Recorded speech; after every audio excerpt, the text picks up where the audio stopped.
Eux, ils marchent par la foi et non par la vue.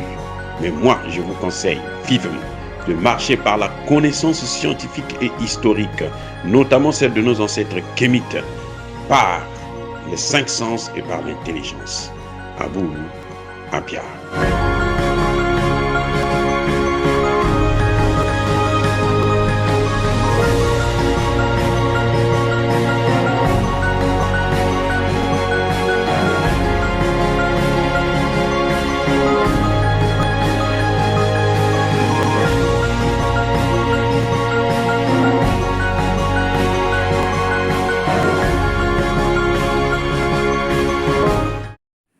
Otep à tous, bienvenue sur la chaîne des panafricanistes, par essence, par conviction et par excellence.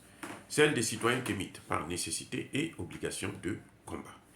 Nous sommes une chaîne qui n'est guidée que par nos ancêtres, et rien que par les ancêtres qui appartiennent à l'égrégore du monde noir. Par conséquent, nous ne croyons en aucun Dieu venu de l'étranger. Toutefois, cette vidéo n'est aucunement destinée à inciter à la haine ou à la violence, car nous menons un combat qui est d'abord et avant tout spirituel. Ensuite, il est politique, géopolitique et géostratégique. Contre l'impérialisme, le colonialisme, le néocolonialisme et l'endocolonat. Sur la base du principe fondamental que nous avons hérité de nos ancêtres kémites, qui est celui de la Mahat, c'est-à-dire solidarité, vérité et justice. Vous êtes donc en droit de connaître la vérité. Et nous avons l'obligation de vous dire la vérité et rien que la vérité, afin que justice soit rendue au continent africain. Et ça, c'est notre modeste contribution dans cette noble lutte en faveur de la souveraineté, la dignité, la solidarité et l'unité africaine. Ça, c'est ce qu'on appelle le panafricanisme. Bien-aimés frères et sœurs, l'ONU a donné son verdict. Alassane Ouattara a cru accuser les Nations Unies, a cru impliquer les Nations Unies dans sa crise avec le Mali, à propos des 49 mercenaires ivoiriens qui ont été arrêtés au Mali. Beaucoup des gens, beaucoup des experts disent que l'ONU a désavoué Alassane Ouattara. Moi, je ne pense pas que l'ONU a désavoué Alassane Ouattara. C'est plus grave, parce que désavouer, c'est dire que non, bon, écoutez, c'est lui qui a fait, c'est pas nous, on ne connaît rien, donc vous pouvez faire de lui ce que vous voulez, ça ne nous regarde pas. Non, c'est pas ça le mot. Le mot n'est pas désavouer. En fait, l'ONU a sacrifié Alassane Ouattara au même titre qu'elle a sacrifié le porte-parole de la MINUSMA au Mali. Vous voyez, donc, en fait, il s'agit d'un fusible qui saute. En politique, on appelle ça le fusible. C'est la théorie du fusible qui saute. Parce que le fusible, en fait, il explose pour protéger la maison. Donc, pour éviter que tout s'embrase, pour éviter que tout disparaisse, pour éviter que tout explose, on touche le fusible, et puis le fusible s'en va, et bon, ça fait moins de dégâts possibles parce que le fusible, on peut le remplacer. C'est pour ça que vous avez vu Alassane Ouattara, plutôt Emmanuel Macron, au lieu de partir en Côte d'Ivoire, il est allé plutôt se balader au Cameroun. Et en Côte d'Ivoire, il envoie un petit gamin, un enfant, le petit-fils d'Alassane Ouattara, le ministre de la Défense, qui n'a que 30 et quelques ans, et tout pour venir le divertir. Mais en fait, Alassane Ouattara a été sacrifié. Vous l'avez entendu depuis l'Afrique du Sud dire que cette affaire, c'est l'ONU qui doit clarifier les choses. Il a parlé avec la vice-secrétaire générale de l'ONU, une certaine Amina, alors que le président Assimi Goïta avait parlé avec le secrétaire général lui-même. Et il avait été clair que la souveraineté du Mali ne se négocie pas. Et elle ne se négociera pas. En tout cas, pas de son temps. Vous voyez? Donc, la politique du fusible, c'est dans le domaine politique, c'est né avec François Mitterrand. quand il faisait ses coups bas, lorsque ça a explosé, il sacrifiait un de ses ministres, une haute personnalité. Et il en a sacrifié Pierre Bérégovoy, plusieurs, Michel Rocard, ainsi de suite. Il les a sacrifiés comme ça, comme des fusibles. C'est-à-dire que pour se protéger, lui, il prend, on met ça sur le dos de la personne, et puis tout le monde tire sur lui. Et puis voilà, l'affaire est enterrée. Pourquoi je dis que l'ONU a sacrifié Alassane Ouattara? Parce que le porte-parole de l'ONU connaissait l'affaire. Le porte-parole de l'ONU avait l'information. Quand il dit que le gouvernement malien a été informé, il sait qu'il est en train de mentir. Mais pourquoi il ment? Pourquoi va-t-il mentir? Il ne peut pas mentir pour rien comme ça, parce que ça lui plaît de mentir. Non, il ment parce qu'il veut protéger ses mercenaires, puisqu'on va les réutiliser après. Il veut protéger Alassane Ouattara. Il veut protéger les Nations Unies. Vous voyez? Donc, quand il dit ça, c'est parce que lui, il était dans le coup. Et si lui, il est dans le coup, en tant que porte-parole de la mission des Nations Unies, ben, c'est que les Nations Unies le savent, c'est lui le porte-parole. C'est lui qui donne l'information aux Nations Unies et qui sort les informations des Nations Unies pour donner à l'extérieur. Donc, on l'a sacrifié au même titre que Alassane Ouattara. Parce qu'il faut se poser la question, à qui profite le crime? En tout cas, ça ne profite pas du tout à Alassane Ouattara. Alassane Ouattara n'a rien à voir, n'a aucun intérêt, je voulais dire, à déstabiliser le Mali. Alassane Ouattara fait ce travail pour quelqu'un d'autre, notamment pour la France et pour les États-Unis, pour l'OTAN, pour les Européens, pour l'Union européenne. Comme ça, il peut bénéficier de subventions, il peut avoir de l'argent, il peut se maintenir au pouvoir.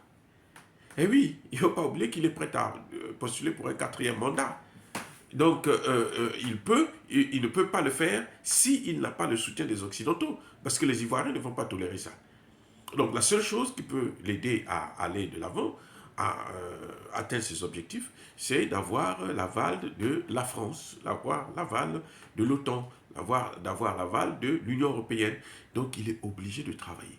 Donc, ce crime commis par Alassane Ouattara, en envoyant des soldats, des militaires ivoiriens comme mercenaires au Mali, ce n'est pas pour l'intérêt de la Côte d'Ivoire, non. La Côte d'Ivoire ne gagne rien du tout. C'est pour l'intérêt à la fois de la France, des pays occidentaux et de l'ONU qui travaillent pour ces puissances-là. Parce que l'ONU, pourquoi l'ONU est au Mali? Pourquoi l'ONU a renouvelé son mandat? Alors qu'on voit très bien que depuis presque 10 ans, ils n'ont rien foutu. Mais ils renouvellent le mandat, c'est à la demande des Occidentaux, parce que c'est à travers ça, le seul moyen qu'ils ont maintenant de pénétrer le Mali, de chercher à déstabiliser le Mali, c'est en passant par la mission des Nations Unies au Mali. C'est tout.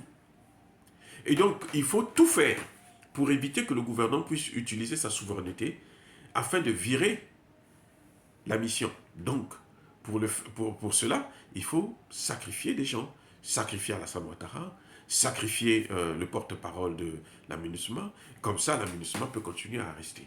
C'est maintenant au gouvernement malien, au gouvernement d'Assimi Goïta, de prendre ses dispositions, de faire partir la mission des Nations Unies. Pourquoi je dis ça? Parce que, mes excuses, la mission des Nations Unies ne partira jamais du Mali tant que les autorités maliennes ne vont pas faire la demande, ne vont pas déclarer. Ce porte-parole-là, si le Mali n'avait pas demandé à ce qu'il parte, il n'allait jamais partir. Il allait continuer à rester là, faire ce qu'il veut. C'est pareil pour la mission des Nations Unies. C'est le gouvernement qui doit dire, bon, il y en a marre avec vous, vous ne foutez absolument rien, ce qui est d'ailleurs l'évidence, donc repartez chez vous. Vous ne créez que des problèmes. Ils sont devenus, c'est comme si c'était le groupe d'opposition. L'opposition politique au Mali, c'est la MINUSMA. Ça n'a pas de sens. Ils ne sont pas là pour venir faire la politique. Ils sont neutres. Ils sont venus pour assurer la sécurité qu'ils n'assurent même pas. Puisque même pour protéger, vous vous rendez compte, les militaires, l'armée allemande, sa sécurité va être assurée par l'armée ivoirienne. Soyons sérieux. Alors que c'est bien militaire. n'arrivent pas à assurer la sécurité des Ivoiriens. Ils sont obligés de faire venir les Français, une base militaire française, faire venir les Américains, ainsi de suite. Mais il n'y a rien, ils ne foutent rien. Donc, il faut qu'ils partent. Et c'est là le vrai point. Là, le Mali ne respirera plutôt que lorsque il prendra la décision de faire partir cette mission des Nations Unies qui ne fout absolument rien. Et dès qu'il va sortir de la zone CFA, il faut qu'il sorte de la zone CFA pour couper la main aux Français. Parce que les Français, ils ne vivent que de l'argent qui vient du CFA là. Si on fait un audit des moyens que nous avons dans nos comptes d'opération là, vous allez voir que ce n'est pas nous qui devons à la France de l'argent, ou à la communauté internationale. C'est la France qui nous doit de l'argent, et cet argent-là peut nous aider, nous permettre de payer toute notre dette, l'ensemble de nos dettes. C'est pour ça que vous voyez que la France ne veut même pas entendre parler de ça. Mais on sait, nous avons l'espoir que ça va aller de l'avant. La France finira par tomber, car tout empire finit par périr. Donc voilà, Alassane Ouattara n'a pas été désavoué, mais il a été sacrifié. Il a été sacrifié au profit pour sauver la maison ONU. Dire cela, c'est inciter à la haine ou à la violence? Non. Nous sommes une force tranquille. Ya Bakolerve, Ya Malembe. Soyez bénis par le Dieu des Kémites. J'ai dit et j'assume.